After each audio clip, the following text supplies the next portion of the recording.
Hello and welcome. We're ready for these VSL finals. Steve and I have been talking, sizing up how Reed Duke got here, how Kevin Crone got here, and we were just starting to talk about deck selection. And I know that you've been talking with Kevin about what he expects Reed to do and how he's going to be thinking about this best 3 out of 5 matches format. What's the scoop?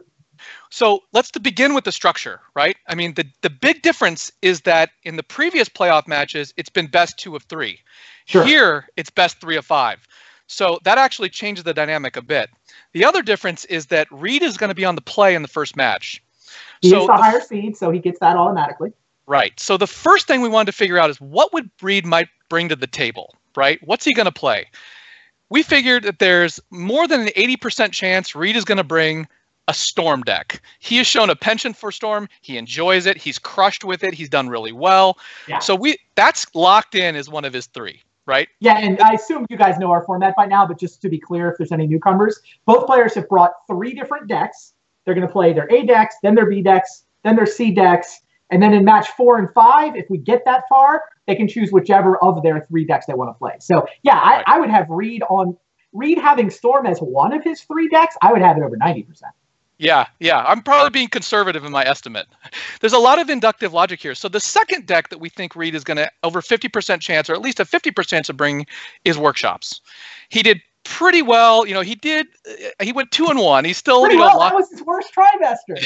I know, but it's interesting. Every single playoff person except for me has brought Shops in one of their 3, and the only person who didn't have Shops as their first 2 was Rich. He had it as this 3rd deck.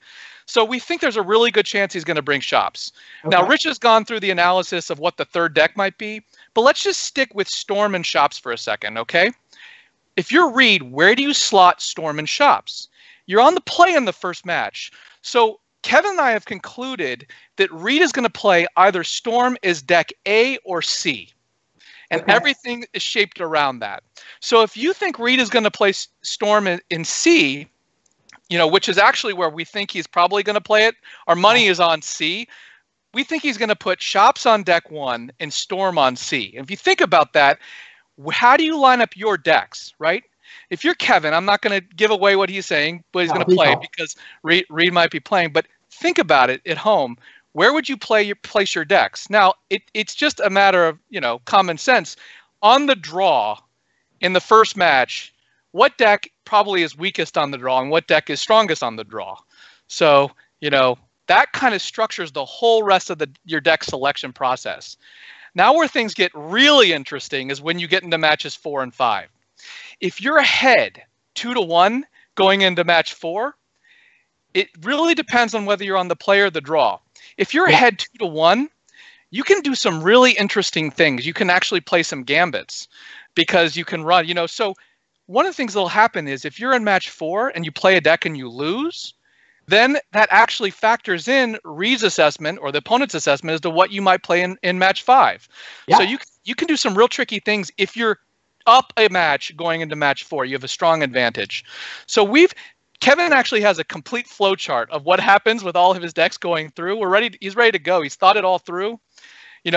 There's some technology that you can imagine you might want to include against Reed, especially the fact that, we're really locked into Reed playing Storm at some point. And again, we think he's going to play in either deck A or C. And either the alternative of A or C is probably going to be the Shops deck. So, it does make sense. When you're going to be on the play, on the one hand, you want to have the Storm deck the Storm deck really wants to be on the play because it certainly doesn't want to be in the draw against the Workshop deck. That's the catastrophe. Right. But that also means the Workshop deck is so much better on the play. I don't know which of those edges is bigger if you know you're going to be on the play. It's an interesting question. Huh.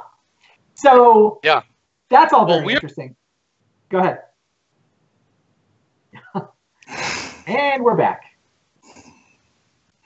The other thing I wanted to talk about, Steve, I definitely appreciate the insight into Kevin's thought process coming into this, but I want to talk just briefly about your match last week. We had the grudge match between you and Rich Shea. And you guys were actually even across all the VSLs. You were like 2-2 apiece. That's right. Tied this season, just on the wrong side of the playoff bubble. Yeah, it's pretty incredible. I hadn't noticed this until I went back and looked at it. But Rich and I Rich has been in all the seasons, and I was relegated out of season 6. Rich and I didn't play each other in season 3 because it was the abbreviated season that you won. In seasons 1 and 2, I beat Rich. In seasons 4 and 5, he beat me. And in season 7, we dodge each other all season. So this was actually the tiebreaker. So I'm up either 4-3, depending if you count all the matches, or 3-2, either way. In paper, it's actually funny because Rich and I have only played, despite playing in all these tournaments for 17 years or so, Rich and I have only played 5 times together in paper. But the funny part is that in our 5 matches, I've had 3 turn 1 wins. And so I turned 1 him again in this VSL. Hilarious. Poor Rich. Yeah, I can tell you really feel for him. I put that with one more cat that got the canary. That's fine. Did you turn 1 him in the finals? I know your most famous match against Rich was the 2007 Eternal Weekend Vintage Championship.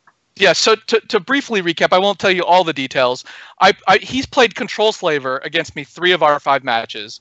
We played the Groatog Mirror in the Vintage Championship Finals, and he played Bob TPS when I was playing a workshop deck in 2010.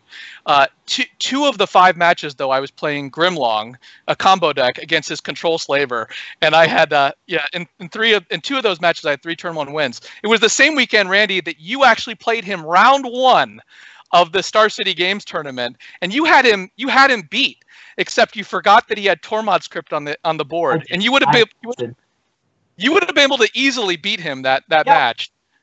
Yeah, and then that was the weekend where it was one of the first times anyone had ever trotted out a dredge deck in Vintage. Yes, and I could have beaten the Tormod script if I had just been thinking of it, but I just lost track of what was going on with the board state and more or less forgot to play around it. That same tournament, I knocked him out later on. So that was good. So I'm 4-1 against him in paper, unless I'm missing a match somewhere, but I don't think so. And then we're 3-2, I guess, or 4-3 on VSL, depending on how you count. For anyone who might have questioned us calling it a grudge match, I offer up the last 3 minutes of commentary from Steve as evidence. This is a long-standing rivalry in the Vintage community. That was good magic. I mean, good job winning last week, clinching 5th place, not 6th on the season. So it was really fun, and it was cool. We all brought cool decks. I didn't even get to talk much about Thing in the Ice, but very much recommend Thing in the Ice. Really strong against workshops and Oath. You know how much fun it is to flip Thing in the Ice when your opponent has like Inferno Titan in play. So yeah, uncounterable flip.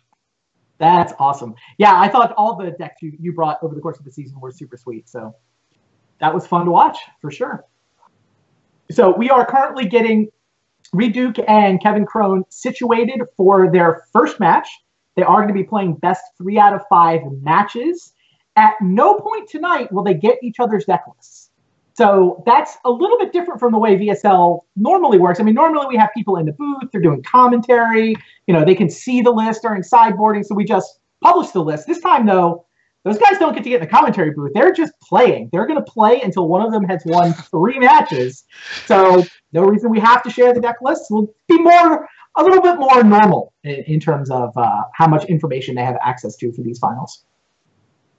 Yeah, that's 3 out of 5 matches. I caught a glance at the deck lists as we were getting the show put together, but I don't think, basically they're not going to know them. I'll try to post a link to the chat once they've all been revealed, but I think we'll go with the slow roll over the course of. Yeah, let's keep it secret. See what happens. Sounds like our players are ready. Let's get down to the first match of the finals.